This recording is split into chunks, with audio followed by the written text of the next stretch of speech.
Hello there, heroes. I'm the Orange Ranger, and welcome to another Power Rangers Super Ninja Steel episode review. Well, for this episode, we were in for something of a treat, as the preview clips for this week made it clear that we were getting another episode focused on the intricacies of #Haven. So, let's just dig right into the 6th episode of Super Ninja Steel, Attack of the Galactic Ninjas. With class about to begin, Calvin walks up to Preston. He spooks him, and Preston drops a necklace. Calvin picks it up teasingly, asking, "Who's this for?" But Preston says it's not for anyone. Before Calvin can ask, the others show up. Haley grabs Preston and starts pulling him the other direction that everyone else is going, so Calvin asks where they're headed. Drama class, remember? So, have we changed semesters and class schedules here, or is Calvin really just that forgetful? First his anniversary, now the fact that Haley is not in the same class as he is that period? Things get a little more mysterious when Haley calls Preston "my sweetness" before correcting to his name. Calvin looks confused as he heads off to class. Up on the Warrior Dome, Cosmo introduces the Galactic Ninjas, the team of contestants that we got a tease about last week. I actually really like the Galactic Ninjas because they act like an exaggerated team of Power Rangers. They have a brash, confident leader, Wolverine, the thief of memories. They have a speedster, Speedwing, a heavy, Rygor, who is apparently a master of surprise? And the token girl, Venema, the ninja of dangerous love. Red is the perfect one, black is the brooding bad boy, green is the clown, and yellow, well, she's the girl. So what are you supposed to be? I'm Scottish! Also, each of the four have unique powers granted by their own version of Ninja Power Stars, ninja medallions. Wolverine declares that it takes a ninja to destroy a ninja. I mean, everybody knows that, right? Right? And that he's going first. The audience, and I mean us, not the Galaxy Warriors audience, gets clued in on what's going on with Haley far before Calvin does, as we see the two of them in drama class. Haley is nervous about an upcoming performance, and this is where I started to get a little bit confused. You see, I was a drama kid in high school, and I'm sure that this was different from school to school, but when I went to high school and was in drama, it wasn't the drama class putting on the big play of the semester. They might be doing an in-class performance or something like an assembly or something. However, the big play of the semester, the one that would be held at night and you would advertise and sell tickets for, that was the drama club that met after school. A lot of the same students, sure, but still. Anyway, Preston gives her what's actually good advice for dealing with stage fright. Picture the audience as pineapples? No.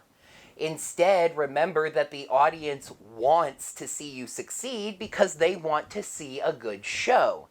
Haley is excited about Calvin seeing a good show, especially since we need to know that things are okay between them considering some of the plot points that are coming.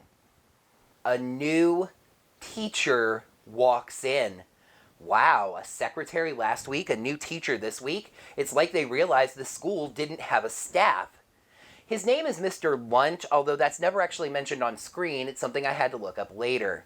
The play they're running is Romeo and Juliet, and he has them start running the scene where Romeo finds the supposedly dead Juliet. But as soon as Preston gets one line into the scene, Victor and Monty come sauntering in. And this is actually where I started to get even more confused about whether this was drama class or drama club. Monty quickly shoos Preston out of the scene, and Victor starts running it instead, of course, overacting. Mr. Lunt says that if Victor wanted to be Romeo, he should have auditioned for the part 3 weeks ago. The show is that night. Okay, first of all, 3 weeks to run Romeo and Juliet? No. And here's the second thing. Again, I was a drama kid in high school, and I can tell you, the first night of a performance, the first day, you actually get out of class usually. You're excused from your classes, so you can run the play the entire day, front to back, over and over and over, and make sure that you have it straight. So actually, this could have been drama club, with Preston and Haley just excused from their regular class, so Calvin wondered where they were going, so they could run the show. Except at the beginning of the episode, Haley specifically said that this was drama class. I did say that I was going to try to stop nitpicking, didn't I? Anyway, Monty pesters the teacher, so he says that Victor can be Preston's understudy. For those of you unfamiliar with theater, he's basically the backup Romeo. So you're telling me that the play is that night and you didn't have an understudy for your male lead. Listen, I'm sorry. This is just like with the video games last time. This is just an area that I'm familiar with. Of course, Victor and Monty start scheming away to get Preston out of the way. Preston and Haley meet the other Rangers at the pool table. Calvin notices Haley wearing the necklace that Preston had dropped earlier. He mentions it, only saying that it looks nice and it must be new, and she hurriedly takes it off, saying it belonged to her mother. The two of them then say they have some homework to get done, though I do suppose if that is drama class, that is technically true, and they leave. The other Rangers are now eating lunch outside, but Calvin doesn't seem to be hungry. The Rangers ask him what's up, and he confides how he thinks Haley is going behind his back with Preston. They don't think those two are capable of that, though. Levi then spots the two of them nearby, and they all encourage Calvin to talk to them. Sarah goes with him, but they see the two of them join hands and run off. They follow, and then spot Haley kiss Preston on the cheek. Of course, she also says, "I thank thee kindly, brave Romeo," and there's no indication that those two could not hear her. Calvin and Sarah are of course shocked, but unfortunately there's no time for that, as Wolverine appears from behind an invisible ninja banner and takes Preston and Haley's memories. The other run over, and the two of them don't know who they are, and react in fear at seeing a monster. Brody pulls his sword from the hammer space and attacks, but all this does is leave him in position to get his memories taken as well. Levi makes what's actually a very nice continuity reference in saying that his memories were stolen once before, and he's not letting that happen again. The three of them instamorph, and Brody goes, "They're Rangers! Whoa!" So, he's had his own memories taken. He has no memory of the Ninja Steel Power Rangers, but he still knew that they were Power Rangers. Interesting. Wolverine summons his own grunts, Foxbots, though these are probably the Galactic Ninja's grunts. Levi actually takes all of those on while Calvin and Sarah deal with the monster, who beats them around the battlefield with a kind of chain shield whip thing. Calvin is about to have his memory stolen when Sarah shoves him out of the way and has her memory stolen instead.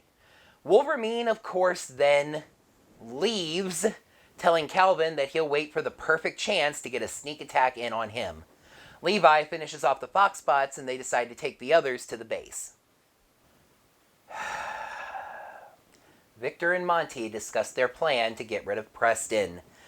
Thankfully, while this is still stupid and unnecessarily complex, it's not as directly malicious as I was expecting. It didn't involve getting him sick or making him fail a class so he couldn't participate. Monty found a big crate that the art class got some South African pottery in and refitted it, putting soundproofing inside and setting the door up with a spring latch with a button that activates it.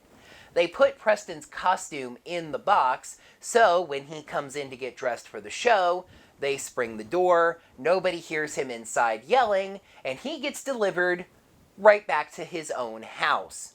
So, no harm done, besides not being there for the show. However, Victor sees some loose wires above the door and reconnects them, which activates the door and traps the two of them inside instead. The couriers arrive, aren't they a few hours early? And the shipping label that Monty had placed on the box, which was an address with a 6-digit zip code, despite being in California, by the way, falls off, revealing the original label, which says, "To South Africa." Return to sender, I guess? Mick scans the affected Rangers, but besides their missing memories, they're all totally fine. Levi points out that they are still the Power Rangers, the ones chosen by the Prism, so maybe he can quick train them with some fighting moves that they can use. He sees to that off screen, and Mick notices that Calvin is moping and tells him to spit out what's wrong already. Calvin tells Mick that he suspects Haley is cheating on him with Preston, and yes, to my shock, Calvin actually used the word cheating.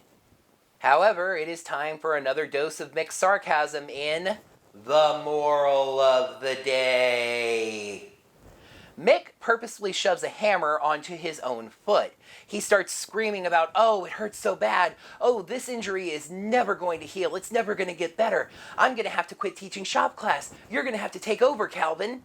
Calvin tells him to calm down. He's jumping to conclusions. Except no, he's not. Mick is overreacting, and there's a very clear difference between the two. You can argue that Calvin was also overreacting when he got mad in this scene explaining the situation, but at the very least the episode has a very mixed message. Mick goes, "Oh, right, jumping to conclusions when you don't have all the facts is bad." You know what the worst thing about this is?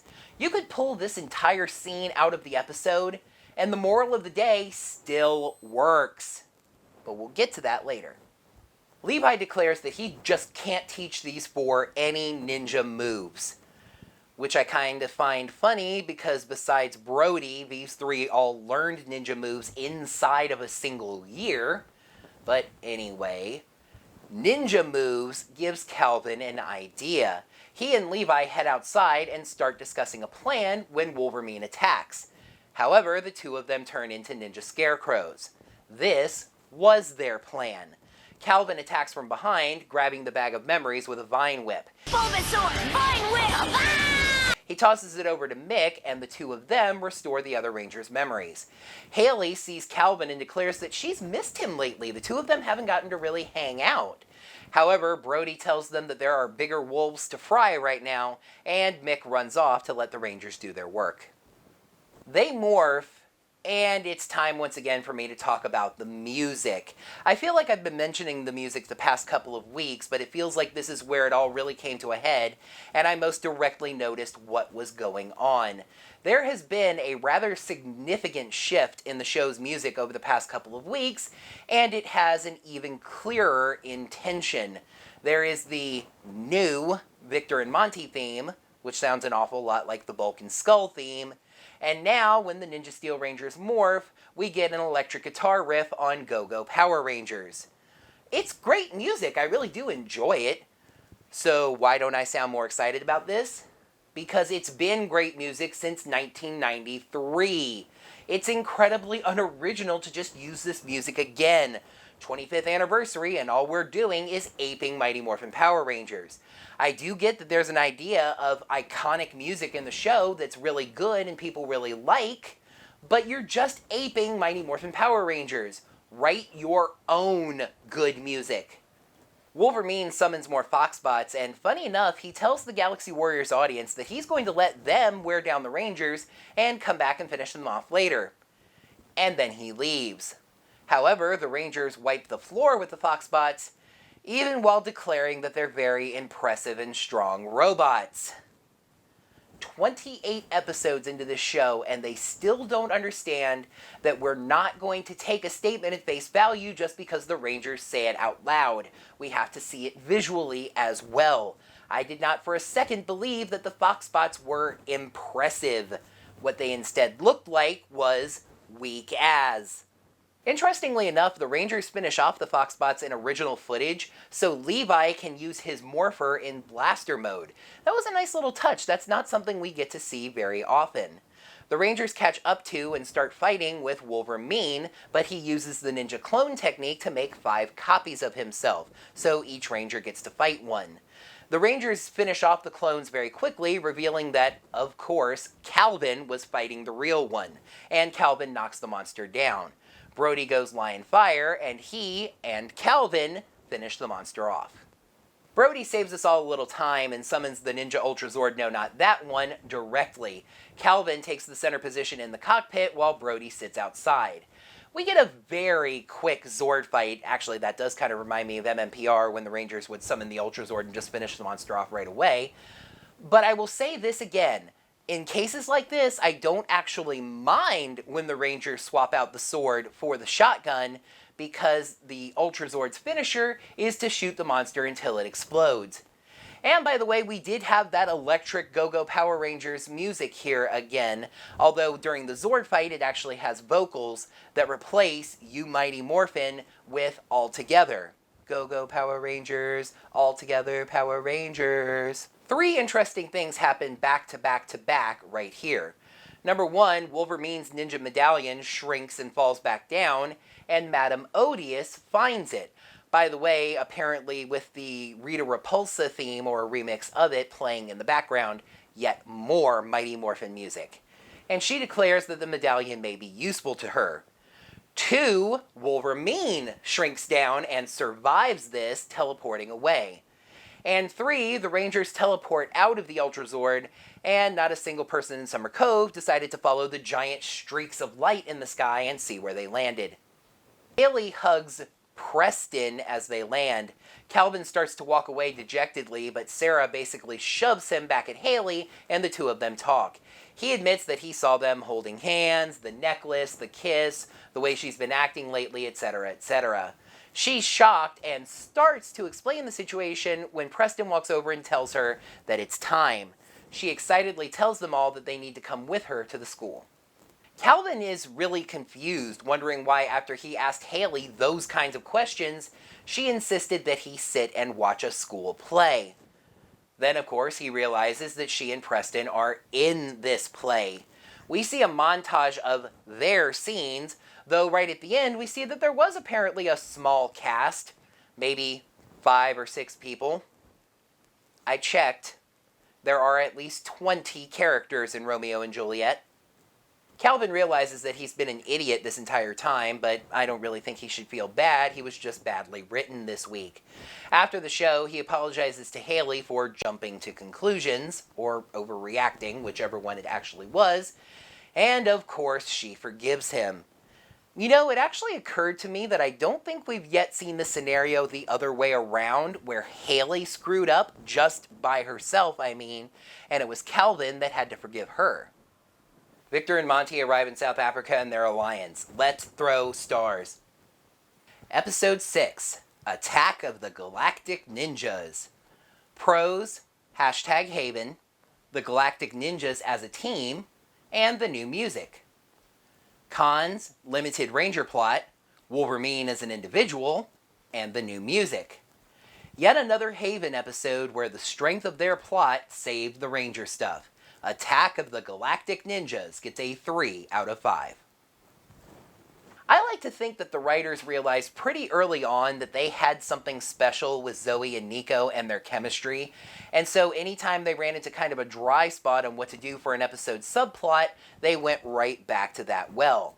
I did like how they kind of mixed things up this time, as Haley mainly dealt with Preston and Calvin was mostly with Sarah.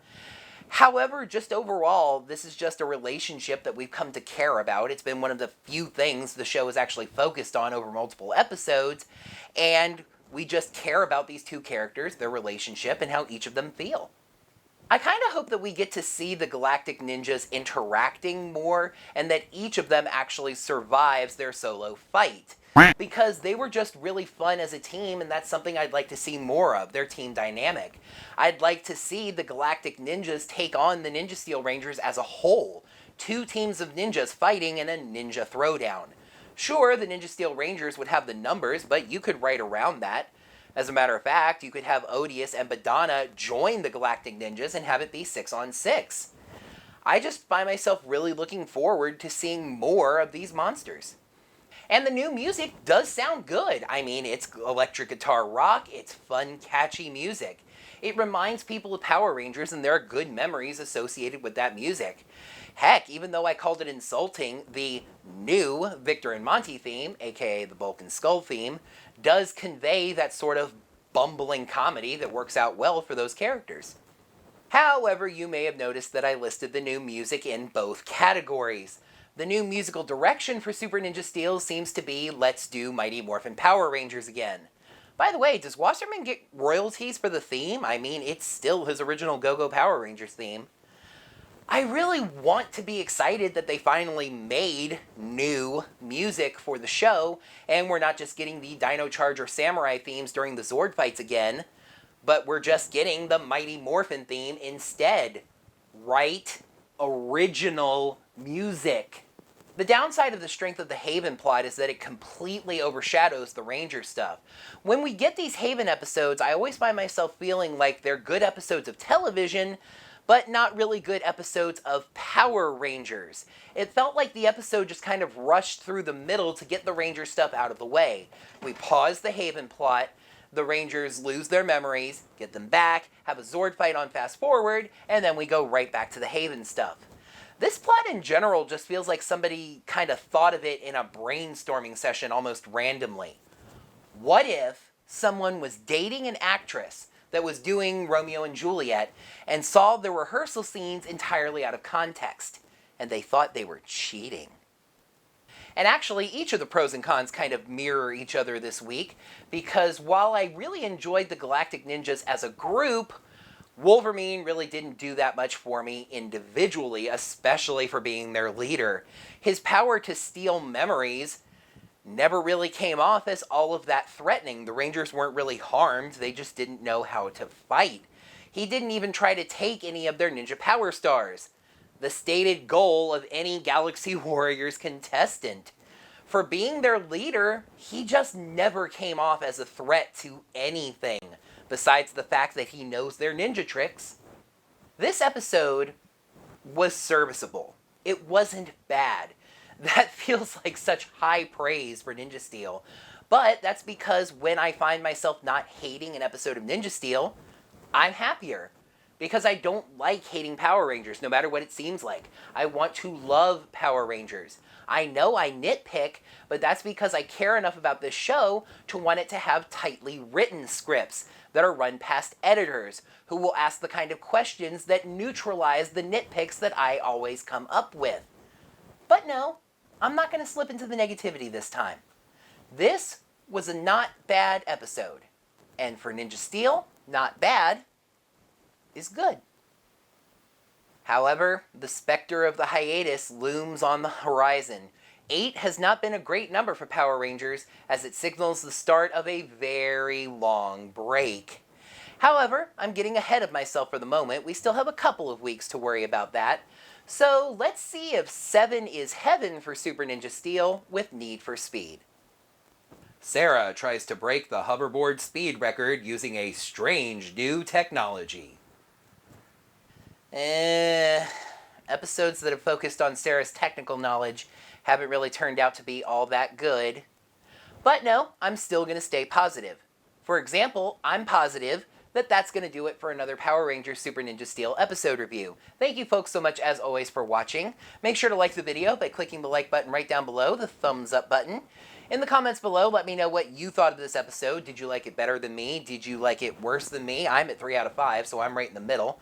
So in the comments below, let me know what you thought of the episode and of my review of it. Make sure you're subscribed to the channel to see all of my videos, and ring the bell, get your notifications set up, so you get notified of whenever I post brand new videos, just like this very Power Rangers Super Ninja Steel episode review. And if you really enjoyed this review and would like to give me maybe a little reward or just something like that for my efforts, you can head over to digitaltipjar.com/orangerangervid, toss whatever little financial support in that jar you would like, and I would greatly appreciate anything that lands in there. Until next time, heroes, may the power protect you. The day of a performance, the first day of the play, I should say, Preston and Haley meet the other Rangers and she hurriedly takes it off, saying that it was her mom's. Calvin notices Haley wearing the necklace that he spotted Preston having, position to get his memories taken as well.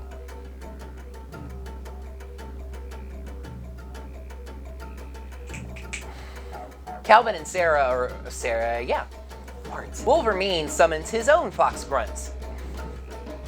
Wolverine summons his own... yeah. Calvin tells Mick that he thinks Haley is cheating on him with Preston. And yes, to my shock, I suppose you could argue that Calvin was overreacting, especially when he got mad about the whole situation. However, who knows?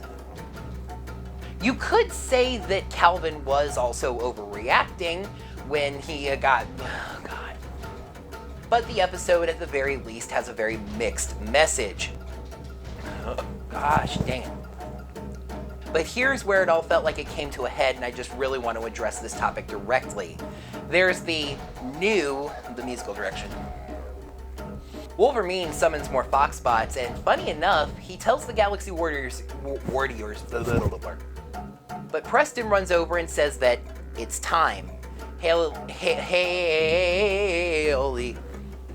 We have a sword fight on fast forward, and then we can get back to the Haven stuff.